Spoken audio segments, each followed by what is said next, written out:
어떻게 보느냐, 이것을 교회관이라고 합니다. 건강한 교회는 건강한 교회관이 있습니다. 교회에 대한 바른 시각이 있습니다.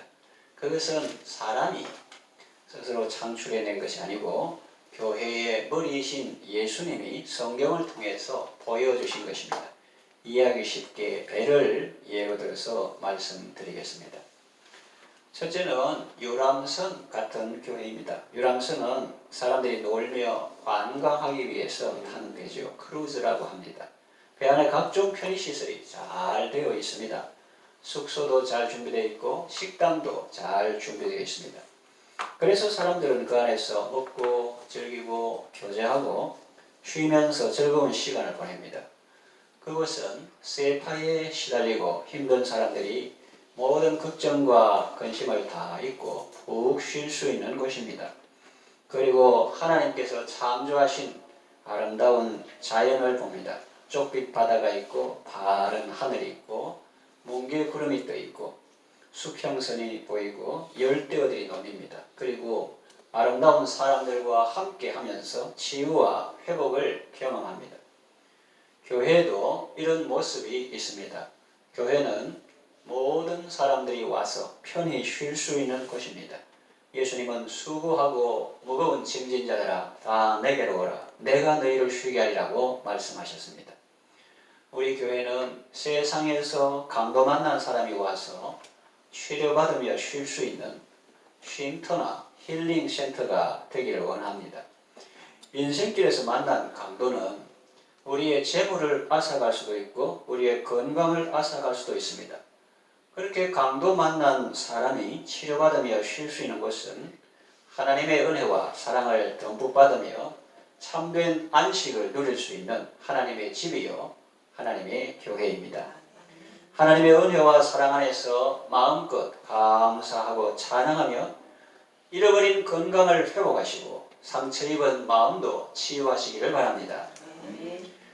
둘째로는 구조선 같은 교회입니다. 앞서 말씀드린 바와 같이 교회에는 유람선 같은 모습이 있지만 그 모습을 교회의 전부라고 생각하면 안 됩니다. 교인들이 서로 사이좋게 지내고 회원들이 함께 좋은 곳을 다니며 구경하고 교제하는 것은 좋은 일입니다. 그러나 그것이 교회의 전부는 아닙니다. 교회의 사명 중에는 예배와 섬김과 교제와 양육이 있습니다. 그리고 전도도 있습니다. 교회는 생명을 구원해야 할 사명이 있습니다. 만일 교회가 친교에만 힘쓰고 전도에는 무관심하다면 어떻게 되겠습니까?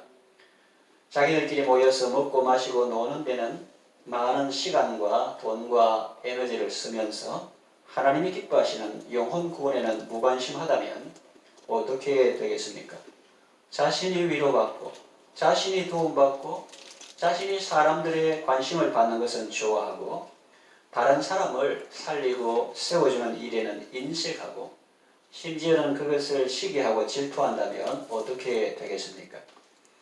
교회는 이리저리 놀러 다니기 위해서 존재하는 것이 아닙니다. 사람을 살리고 영혼을 구원하기 위해서 존재합니다. 친목회도 하고 가끔씩 윷놀이도 하고 야외에 나가 관람하고 식사하고 교제하는 것도 이러한 맥락에서 하는 것입니다. 왜냐하면 사람들 마음은 마치 높은 산과 같이 너무 교만한 사람도 있고 또 너무 낮아진 골짜기처럼 내 같은 사람도 누가 사랑해주나 내가 뭐가 소중하다 이렇게 낮아진 골짜기처럼 그런 사람이 있는데 그 낮아진 사람은 음은 지지 경계를 통해서 이렇게 자꾸 북돋아주고 너무 높아진 사람은 말씀으로 성령으로 이렇게 깎아서 평탄하게 해서 주님이 오시는 길을 만드는 높아진 마음은 낮아지게 하고 낮아진 마음은 높이 북돋아 주어서 아무쪼록 주님의 은혜를 받도록 말씀을 받도록 주님이 오시는 길을 평탄하게 만드는 작업을 하는 것입니다. 셋째로 군함 혹은 항공모함 같은 교회입니다. 여러분 아시다시피 군함이 있고 항공모함은 그 갑판에서 작은 비행기가 뜰 수 있는 구조를 갖춘 그래서 아주 큰 배다 하는 거죠. 교회의 진정한 사이즈, 교회 규모가 얼마나 되나 할 때 그 사이즈는 식당에서 얼마나 많은 사람이 밥을 먹는가로 평가되는 것이 아닙니다. 전투 현장에서 얼마나 많은 용사들이 실질적으로 전투력을 발휘하며 싸우고 있는가로 평가되어야 합니다. 사람들의 숫자가 많아도 실제 전투 병력은 적고 대부분은 도움이 필요한 사람들이라면 전투 능력은 지극히 낮다고 볼 수 있습니다. 이것을 영적인 면에서 적용해 볼 수 있습니다. 세상적으로 아무리 유명하고 부자라도 영적으로는 아직 어린 아이일 수 있고 아예 거듭나지 않은 사람도 있습니다. 그들은 영적인 전쟁에서 아직 힘을 쓸 수 있는 사람이 아닙니다. 도움을 받고 양육을 받고 훈련 과정을 통과해서 그리스도의 진정한 군사로 거듭나야 합니다. 그런가 하면 육신적으로 볼 때는 병들고 연약하고 나이가 많다 혹은 나이가 어리다 할지라도 영적으로는 그리스도의 강한 군사로 전투력을 발휘하는 사람도 있습니다. 교회는 사람의 외모를 보고 판단하지 않습니다. 사람은 외모를 보죠. 야, 너 교회에 국회의원도 있고 장관도 있고 재벌도 있고 대학 교수도 있고 그러니까 너 교회 규모도 있고 운영도 잘 되겠다. 그렇게 하는 것이 사람의 외모를 보는 것이고 하나님은 중심을 보십니다. 그 사람이 거듭나지 않는데 하나님을 아나, 은혜를 아나, 감사할 줄 아나, 기도할 줄 아나. 그러니까 영적으로 완전 얼라지, 아니지, 아직 태어나지도 않았지 이렇게 볼 수는 없는 거예요. 하나님은 중심을 보십니다. 그렇다고 우리가 외모를 대충 해서 다니거나 외모를 무시하라는 말이 아니죠. 왜냐하면 사람은 외모를 보기 때문에 외모를 단정하게 하는 것이 좋습니다.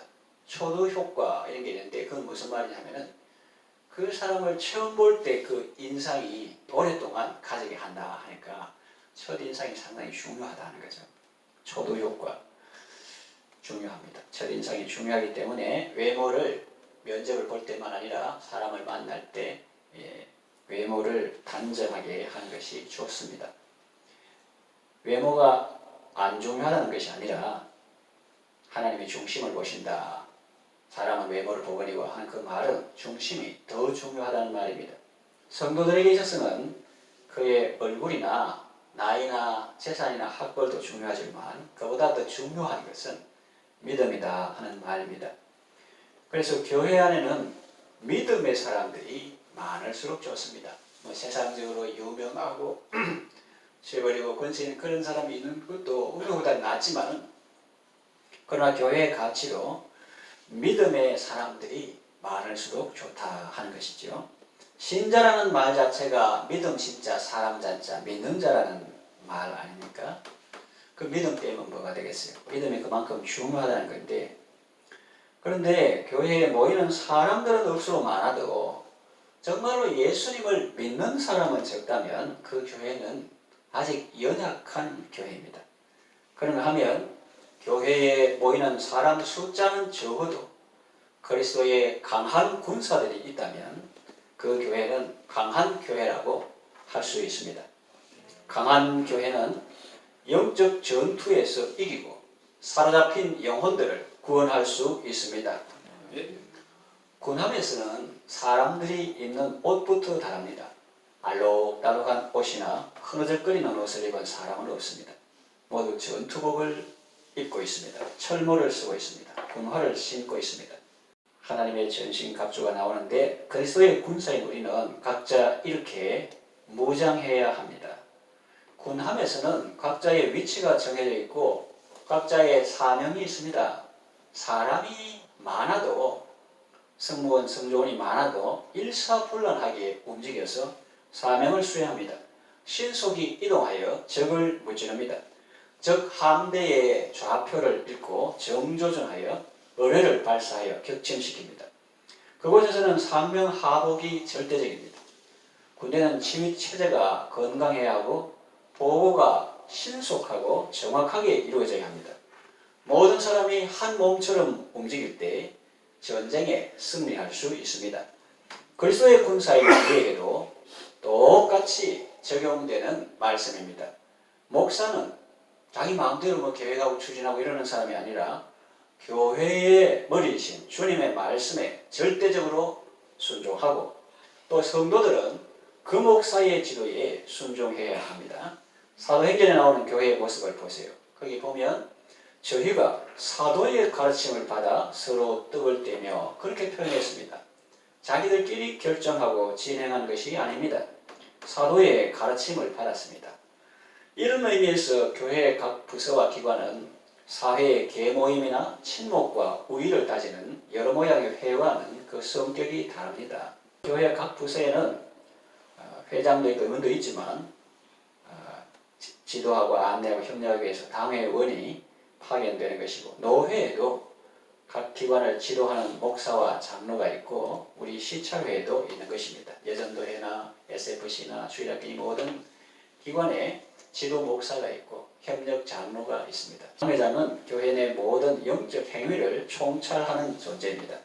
당회장이 모르는 어떤 일이 교회 안에서 일어나서는 안 됩니다. 이 말에 오해가 없기를 바랍니다. 개인의 사생활까지 보고하라는 말이 아니에요. 평소에 신앙생활하는 건 자기 믿음에 불량대로 자유로 이단 사이비 단체처럼 일일이 사생활까지 가서 그런 게 아닙니다. 그럴 시간도 없고 공적인 일은 반드시 당회장에게 알려야 한다는 말입니다. 그래야 미리 준비할 수 있고 기도할 수 있고 혹 잘못되었을 때는 바르게 지도할 수 있는 것입니다.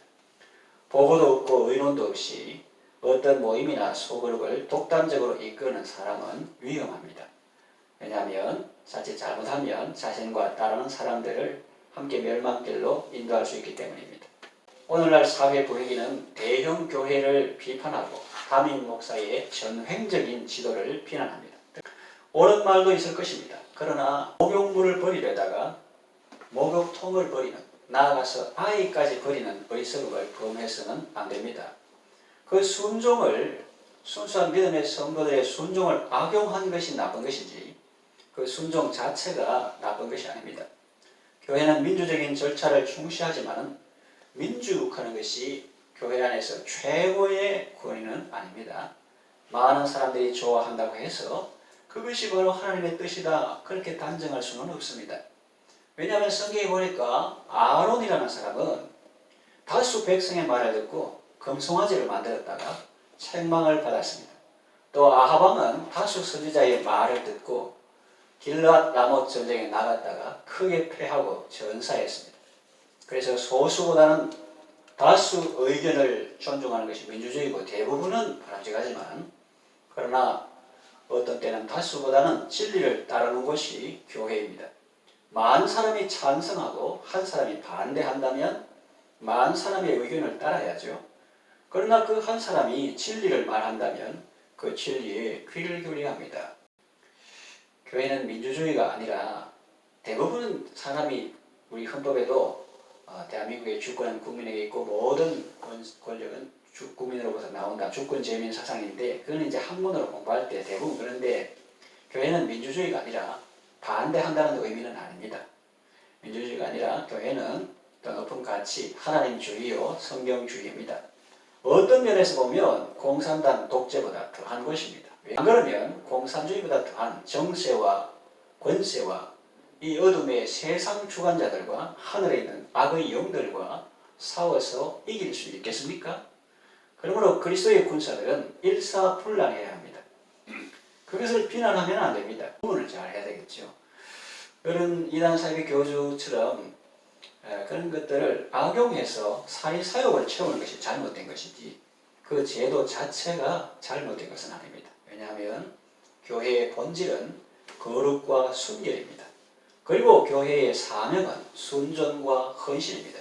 이것을 비난하는 사람은 정상적인 사람이 아닙니다.